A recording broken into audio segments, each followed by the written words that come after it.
جو پیغام ادھر سے ادھر لاتے تھے انہیں بھی جو ہے تو اس نے روک کے رکھ لیا اور کہا کہ کسی کو یہ خبر پتہ نہ چلے کہ شاہجہاں بیمار ہے اور میں شاہجہاں کے نام سے پیغام جاری کرتا ہوں.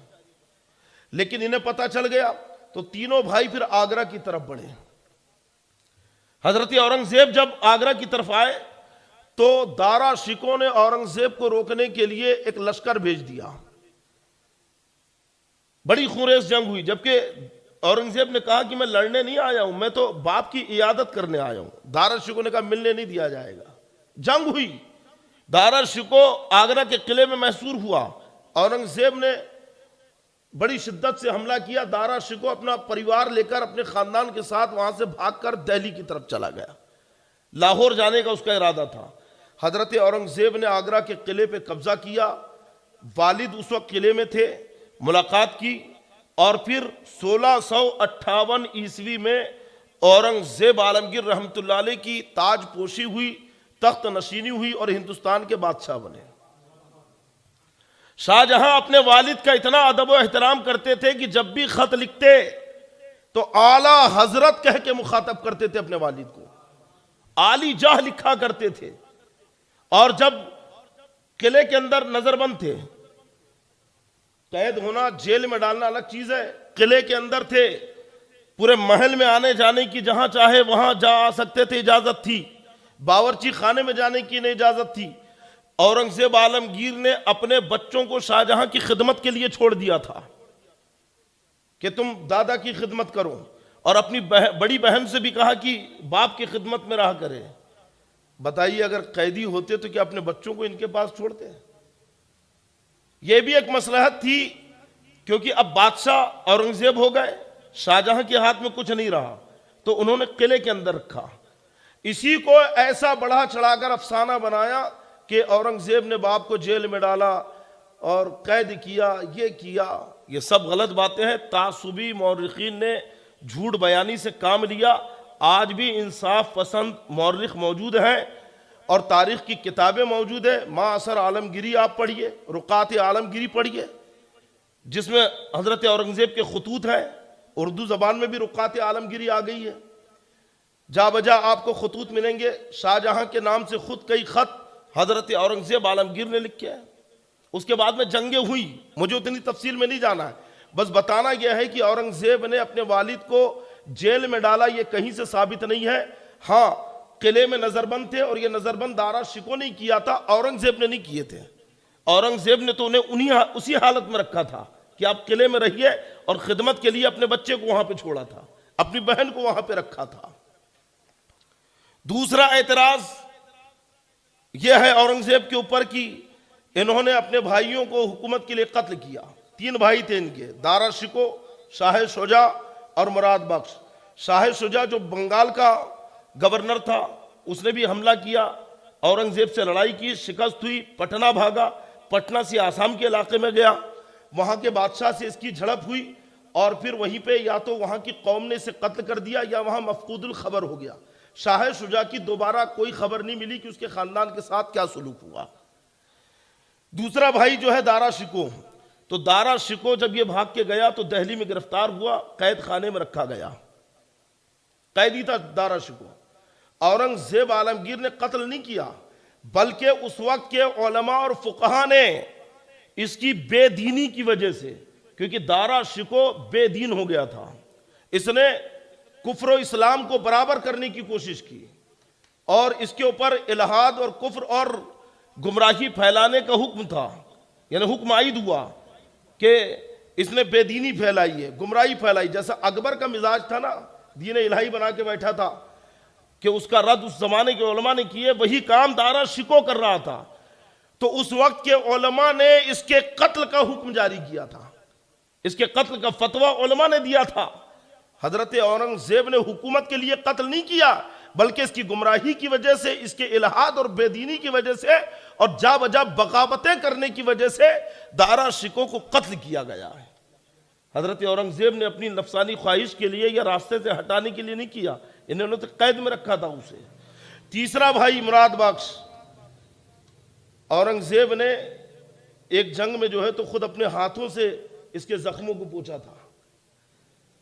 اسے بھی اچھے سے رکھا آگرہ میں، لیکن دارا شکو کے قتل کے بعد، موت کے بعد، یہ جو تو پیر باہر نکالنے لگا اور اورنگزیب عالمگیر پر حملہ کرنے کی سوچنے لگا، اور بڑی تیزی کے ساتھ فوج بھرتی کرنے لگا کہ حضرت اورنگزیب کو قتل کر کے راستے سے ہٹا دوں گا۔ بات حضرت اورنگزیب کو پتہ چل گئی، پھر بھی آپ نے بھائی ہے رعایت کی، اور آپ نے اسے جو ہے مراد بخش کو گوالیر کے قلعے میں جو ہے نظر بند کر دیا، جیل میں نہیں ڈالا، قلعے میں نظر بند کیا، وہیں پہ رکھا، اور آپ کا خیال یہ تھا کہ جب حالات معمول پر آ جائیں گے تو بھائی ہونے کی نسبت کی وجہ سے اسے چھوڑ دیں گے، آزاد کر دیں گے۔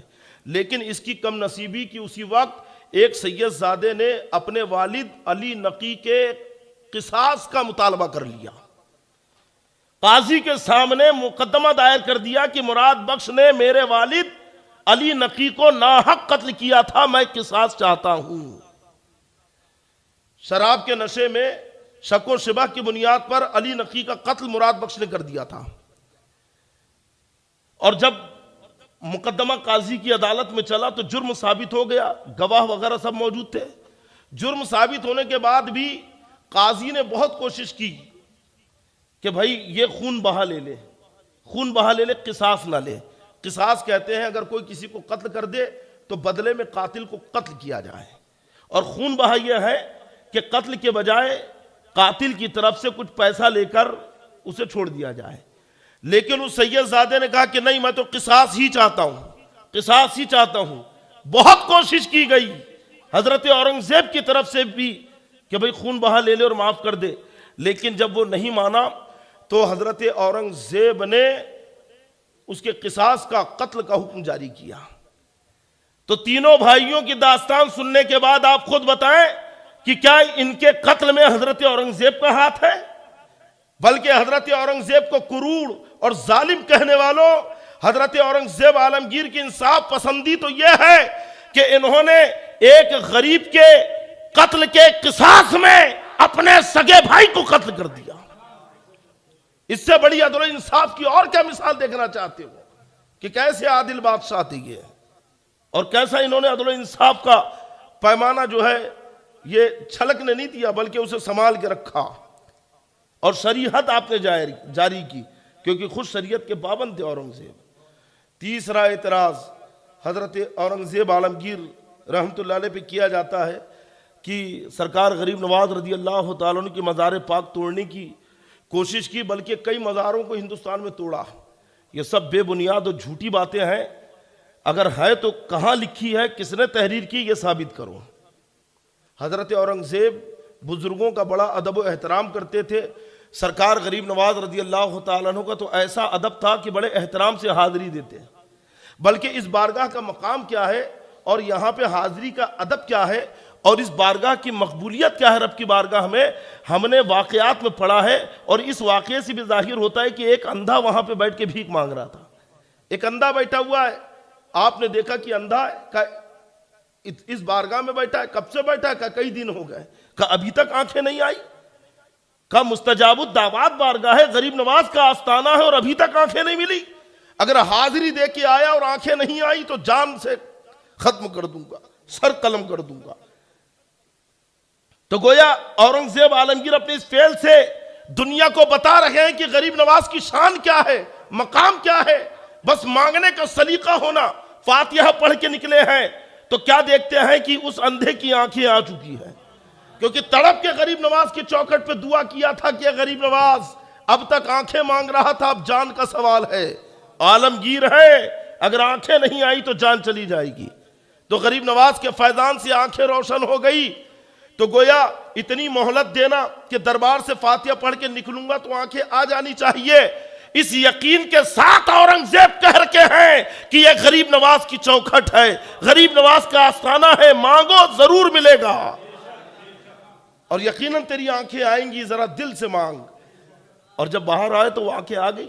تو جو اتنی محبت غریب نواز سے کرتے ہوں، جن کی عقیدت کی علامت یہ ہے کہ بالکل دربار سے چپک کے جو مسجد ہے اس مسجد کا نام عالمگیری مسجد ہے، اس مسجد کی تعمیر حضرت اورنگزیب عالمگیر نے کرائی ہے، تو کیا وہ غریب نواز رحمت اللہ علیہ کا مزار توڑنے کے لیے جائیں گے؟ غریب نواز کے مزار توڑنے کی کوشش کریں گے؟ سب جھوٹے الزام ہے حضرت اورنگزیب پر۔ اور پھر حضرت اورنگزیب کی شان تو یہ ہے، اتنے عادل تھے، اور اگر ظالم ہوتے تو آپ بتائیے کہ حیدرآباد میں دو بڑے مشہور بزرگ ہیں، نام سنا ہوگا آپ نے، حضرات یوسفین شریفین، یہ دو بزرگ ہیں، اور یہ دونوں حضرت اورنگزیب کی فوج میں سپاہی تھے۔ گولکنڈہ قلعہ فتح نہیں ہو رہا تھا تو انہی نے بتایا تھا، کیونکہ پورا آندھی آئی، پورے خیمے اڑ گئے، چراغ بجھ گئے، اندھیرا ہو گیا، لیکن ان کے خیمے نہ اڑے، نہ ان کا خیمہ اڑا، نہ چراغ بجھا، آندھی میں بھی چراغ جل رہا ہے۔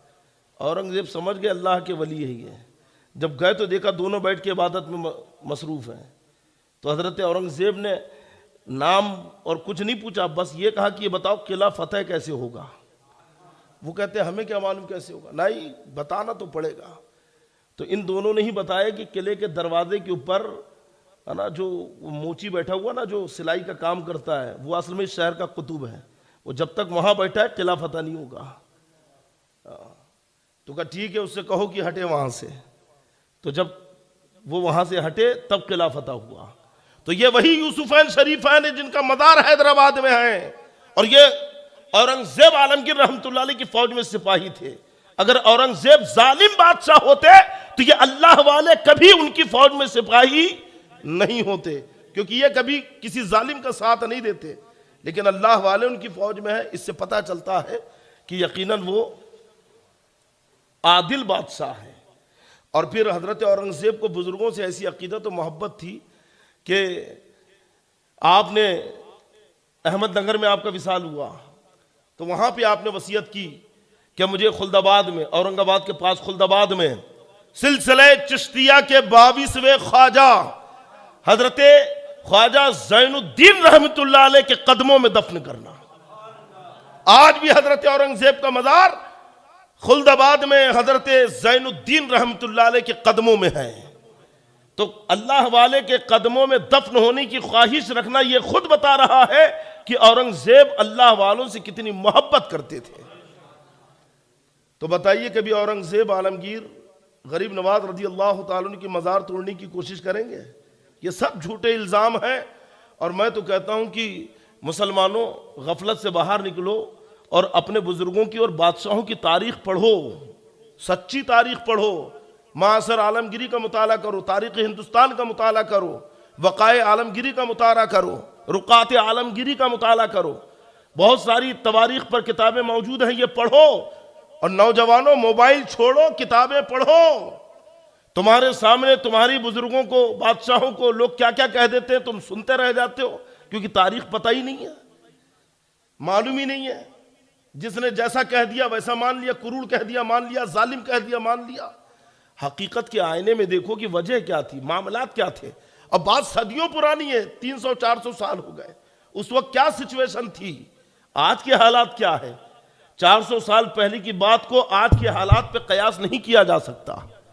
آج کے معاملات اور حالات دیکھ کر آپ 400 سال پہلے کی باتوں کا فیصلہ نہیں کر سکتے ہیں۔ سچویشن اور حالات اور معاملات الگ الگ ہوتے ہیں۔ اور پھر کس شاہی خاندان میں، کس راج گھرانے میں گدی کے لیے، تخت و تاج کے لیے جنگیں نہیں ہوئی۔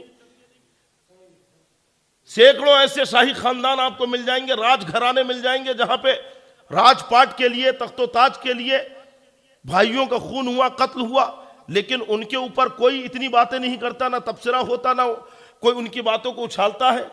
صرف ایک اورنگزیب عالمگیر ہے کہ جن کی باتیں نظر آتی کہ بھائی کا قتل کیا، باپ کو جیل میں ڈالا، جبکہ بے بنیاد باتیں ہیں۔ اور بھائی کا قتل کیا ہے، معاملہ کیا ہے، آپ نے بھی تفصیل سے سماعت کر لیا۔ اس لیے نوجوانوں نکلو موبائل اور انٹرنیٹ کے جال سے اور کتابیں ہاتھ میں لو، علماء اہل سنت کی صحبت میں رہو، بزرگوں کی تاریخ پڑھو، بادشاہوں کی تاریخ پڑھو۔ ایک الزام حضرت اورنگزیب پر جو ہے تو مذہبی تعصبیت کا لگایا جاتا ہے کہ مذہبی تعصب تھے، کٹر جو ہے تو مذہبی تھے اور سب کے اوپر مذہب تھوپتے تھے۔ یہ بھی الزام غلط ہے۔ مذہب اسلام کی پابندی حضرت اورنگزیب نے صرف مسلمانوں کے اوپر عائد کی تھی، غیر مسلموں سے جزیہ لیتے تھے۔ مذہب کی پابندی جو ہے، یہ پابندی کا اطلاق صرف مسلمانوں کے لیے تھا کہ مسلمان شریعت کی پابندی کے ساتھ زندگی گزارے، باقی دوسری قومیں اپنے اپنے مذہب کے مطابق وہ زندگی گزار سکتی ہے. کبھی آپ نے مذہب اسلام کا قانون دوسری قوم پہ نہیں تھوپا، بلکہ ان کے جو معاملات تھے، ان کے جو قانونی جو بھی معاملات تھے، تو اس کے لیے اورنگزیب عالمگیر نے الگ سے انہی کے مذہب کے جج متعین کیے تھے، جو جس دھرم کا ہوتا تو اس دھرم کے مطابق اس کے فیصلے کرتے تھے اور جج متعین کیے تھے. آپ نے اسلام کو سب پر مسلط نہیں کیا تھا، یہ صرف مسلمانوں کے لیے تھا کہ شریعت کی پابندی کرے. باقی قومیں اپنے مذہب کے مطابق، یہی وجہ ہے کہ انہیں اپنے مذہبی رسومات کی ادائیگی کی پوری چھوٹ تھی. جو چاہے وہ اپنے مذہبی اپنے بت خانوں میں، عبادت گاہوں میں جس طریقے سے چاہے اپنے مذہب کے مطابق کرے، کوئی ان کے اوپر پابندی نہیں تھی. ہاں، اخلاقی پابندیاں یا اخلاقی مروتیں یہ تو سب کے اوپر جاری تھی. جیسا کہ حضرت اورنگزیب نے جیسی بادشاہ بنے تو آپ نے سب سے پہلے دربار سے موسیقی نکال کے پھینکی، باجے گاجے اس کے اوپر بین لگایا. اس کے بعد آپ نے جو ہے بادشاہوں کے کپڑوں کو سونے کے تاروں سے سلا جاتا تھا، یہ بند کروایا. سونے کے عمدہ دھاتوں کے قلم جس سے تحریر کی جاتی تھی، آپ نے اسے اٹھوایا اور کہا کہ سادے قلم سے دربار میں تحریر کی جائے گی. ہر طرح کے منشیات، شراب اور نشے پر آپ نے پابندی لگائی، جوا کے اڈوں پر آپ نے پابندی لگائی، طوائف خانے آپ نے بند کیے، زنا کے اڈے بند کیے، اور جو عورتیں وہاں پہ تھی جو اپنا پیٹ پالتی تھی، یہ کام کر کے آپ نے انہیں حکم دیا کہ وہ شادیاں کر لیں. تو کیا آج کی حکومت ان چیزوں پہ پابندی نہیں لگاتی؟ کیا غلط کیا تھا حضرت اورنگزیب نے؟ شرابیوں کے اوپر پابندی لگائی، جواریوں پہ، کیونکہ اس سے بد نظمی پھیل رہی تھی. آج کی حکومت بھی تو شراب کے اڈوں پہ چھاپے مارتی ہے، حقہ پارلروں پہ چھاپے مارتی ہے، جوا کے اڈوں پہ چھاپے مارے جاتے ہیں، طوائف خانوں پہ چھاپے مارے جاتے ہیں. حضرت اورنگزیب نے بھی تو یہ کیا تھا کہ آپ نے یہ ساری برائیاں ختم کی. مزید آپ نے مزارات میں عورتوں کی حاضری پر بھی پابندی لگائی تھی کہ مزار میں عورتیں نہیں آئیں گی. تو یہ پابندی سب کے لیے تھی کہ ہندو ہو، مسلم ہو، سکھ ہو، عیسائی ہو، کسی بھی مذہب کا ہو. شراب کی پابندی اس کے لیے بھی ہے، جوا کی پابندی اس کے لیے بھی ہے، طوائف خانے سے دور رہنے کی پابندی اس پر بھی ہے. یہ سب کے لیے قانون تھے. لیکن مذہب اسلام کی پابندی یہ صرف اور صرف مسلمانوں کے لیے تھی، دوسرے مذاہب پر اورنگزیب نے کبھی مسلط نہیں کی. ایک طویل داستان ہے، یہ تو میں نے مختصر سے کچھ اعتراضات میرے پاس احباب نے پیش کیے کہ حضرت اس کا جواب دینا ہے، تو میں نے جواب دے دیے. ورنہ کبھی موقع ملا تو انشاءاللہ پوری تفصیل کے ساتھ اورنگزیب عالمگیر کی زندگی کے اوپر میں بیان کروں گا، کیونکہ یہ مجدد ہے اپنے وقت کے. انہی نے جو ہے تو فتاوی عالمگیری، جسے فتاوی ہندیہ کہا جاتا ہے، مرتب کروائی ہے. اپنے دور کے یہ ولی کامل ہیں، اور ان کے پیچھے جب حضرت اورنگزیب نماز پڑھاتے تھے نا تو بڑے بڑے بزرگان دین نماز پڑھتے تھے. حضرت محب اللہ بہاری ہے جنہوں نے حضرت اورنگزیب جب تراویح پڑھا رہے تھے تو لقمہ دیا تھا اور ٹوکا تھا کہ آپ نے غلط پڑھا، اعراب یہ نہیں یہ ہے. اورنگزیب نے قرآن شریف بلایا تو 8 یا 9 قرآن شریف میں اعراب وہی تھا جو اورنگزیب نے پڑھا ہے. لیکن محب اللہ بہاری جو اس وقت مجدد تھے، اورنگزیب بھی مجدد تھے، محب اللہ بہاری رحمۃ اللہ علیہ بھی مجدد تھے. انہوں نے کہا عالمگیر قریب آؤ. جب قریب کیا تو اپنی انگلی ایسی کی، کہا دیکھو اس میں. دیکھا تو لوح محفوظ دکھ رہا ہے. کہتے ہیں کہ اب دیکھو کیا لکھا ہے، تو وہاں وہی لکھا تھا جو محب اللہ بہاری بتا رہے تھے. اورنگزیب عالمگیر حافظ قرآن تھے. جب یہ ان کے والد جو ہے بادشاہ بن گئے تھے اور نظر بند تھے. ابھی آپ نے سنا نا دارا شکو نے جو حیدرآباد آگرہ کے قلعے میں لایا، تو حضرت اورنگزیب کے جو صاحبزادے یہ حافظ قرآن ہوئے. تو انہوں نے جو ہے جا کر اپنے والد سے کہا، والد نے کہا دادا سے کہو. تو دادا کو خوشخبری سنائی شاہ جہاں کو کہ میں حافظ ہو گیا. تو کہنے لگی کہ بھئی حافظ ہو گئے تو میرا کیا ہے اس میں، فائدہ تمہارے باپ کا ہے، کیونکہ تاج تو تمہارے باپ کے سر پہ رکھا جائے گا، میرا بیٹا ہوتا حافظ تو میرے بھی سر پہ رکھا جاتا. تو اورنگزیب عالمگیر نے پھر حفظ کیا، قرآن حفظ کیا. آپ نے بڑے ذہین و فطین، بہادر اور دلیر اور ہوشیار تھے. اور بہادری کا یہ عالم تھا کہ 14 سال کی عمر تھی. دارا شکو اور اورنگزیب اور درباری دریا کے کنارے ہاتھیوں کی لڑائی ہو رہی تھی، مست ہاتھی کی. یہ تفریح ہوتی تھی اس زمانے کے بادشاہوں کی. دو مست ہاتھی لڑ رہے ہیں، اچانک ایک ہاتھی بتکا اور پبلک عوام کی طرف آ گیا، لوگ بھاگ کھڑے ہوئے، دارا شکور سب جتنے تھے فرار ہو گئے، لیکن اورنگزیب اپنے گھوڑے کے اوپر بالکل کھڑے ہوئے تھے، ایسا ہاتھ میں تلوار یا نیزہ تھا۔ جیسی ہاتھی قریب آیا تو اپنے ایک نیزہ مارا اسے، بالکل اپنی جگہ سے ہلے نہیں، نیزہ مارا اسے۔ اتنے میں دوسرا ہاتھی آیا اور اس نے اس کی توجہ اپنی طرف کر لی۔ شاہجہاں نے جب اپنے بیٹے کی یہ بہادری دیکھی تو سینے سے لگا لیا، اور غریبوں میں صدقہ خیرات کیا تھا شاہجہاں نے، سمجھ رہے ہیں؟ اچھا، اورنگزیب عالمگیر نے ایک پابندی اور لگائی تھی کہ بادشاہوں کو جب ان کی تاج پوشی ہوتی تھی، جب وہ بادشاہ بنتے تھے تو سونے سے تولا جاتا تھا۔ حضرت اورنگزیب نے کہا کہ اب کسی بادشاہ کو سونے سے نہیں تولا جائے گا، آپ نے پابندی لگائی۔ بڑے عبادت گزار، پرہیزگار، نیکوکار تھے، ہے نا۔ ان کے کئی ایسے واقعات ملتے ہیں جو بزرگوں سے نسبت کے، ہے نا، نسبت کی گواہی دیتے ہیں۔ انشاءاللہ کبھی موقع ملا تو تفصیل سے بتاؤں گا۔ اللہ تعالی ہمیں اپنے بزرگوں کی تعظیم و توقیر کرنے کی توفیق عطا فرمائے۔ اپنے بادشاہوں کی تاریخ پڑھو نوجوانوں، صحیح تاریخ پڑھو تاکہ پتہ چلے کہ انہوں نے ہندوستان کے اندر کیسا عدل و انصاف کے ساتھ اپنی حکومتیں جاری کی ہیں، ہے نا۔ اور یہ دیندار بھی تھے، بڑے پرہیزگار تھے، خود شاہجہاں بڑے پرہیزگار تھے، شاہجہاں خود بہت نیکوکار تھے، تہجد گزار تھے شاہجہاں، ہے نا۔ کبھی موقع ملے گا تو ان پر بھی بیان کروں گا بات۔